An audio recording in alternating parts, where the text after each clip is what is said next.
Hi all, Mads Barncup from Kaizer Power Electronics. Today it is April the 10th and it is day 30 in isolation.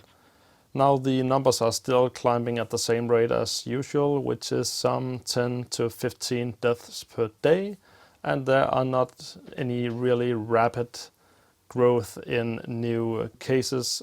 Today's topic will be a little extended version of yesterday's or the day before that video about the auto transformers, as there was a user asking about how this variable transformer was constructed inside, so we take a look at the yellow transformer from the video 2 days ago.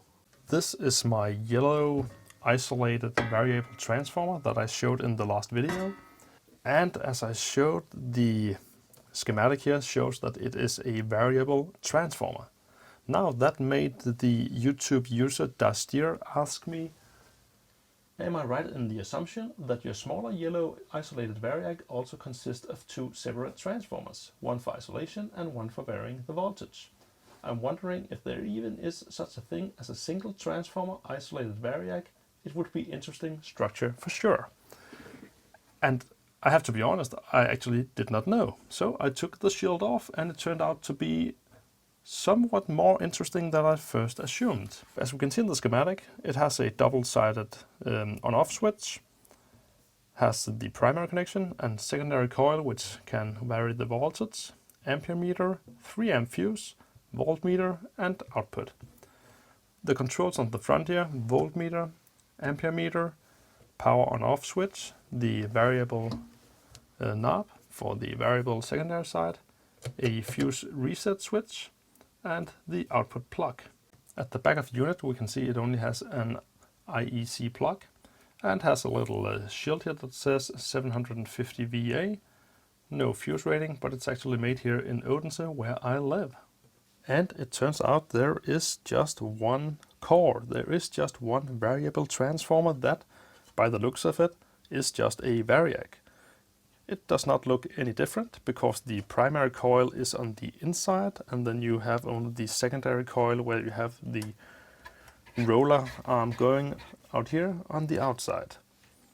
Now there's a few peculiar things about this design, and that is there is no fuse.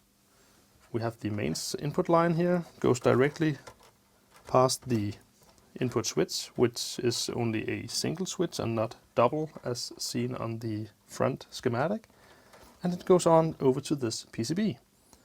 And the reset switch down here, that's just a normal 2-throw switch that goes in and out with a spring. So what's going on with this PCB? Down here at the marking plate of the Lipke variable transformer, we can see the primary side is rated for 220 volt AC up to 400 Hz and 0 to 250 volt on the secondary side. Now it has some funny markings here for the primary secondary connections depending if it's normal or backside. And they actually spelled the backside wrong, BAG instead of BACK. Probably has to do with some bad translation as it says made in Denmark. Now the little PCB here, it has the mains power input on the blue and brown one.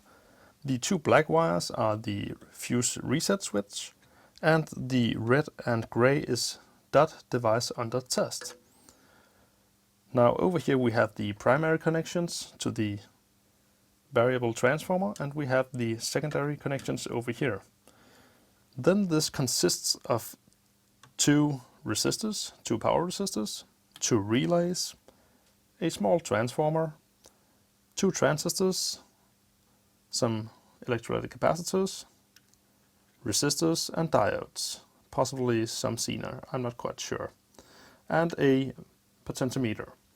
So what's actually happening here is there is no melting fuse or mini circuit breaker. It actually has this small transistor. Just look at the voltage drop over the current or over the shunt resistor that these are used for, and it has a relay for the primary side and for the secondary side.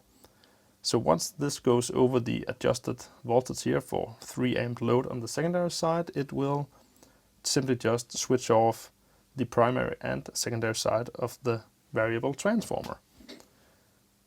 And I am not quite sure I like this design so much, so now that I have the shield off, I think I will add a melting fuse or a resettable fuse on the back, just to make sure that I do not have a short circuit from before this relay and back to the mains input. I hope you enjoyed this little walkthrough of a isolation variable transformer. Until next time, see ya.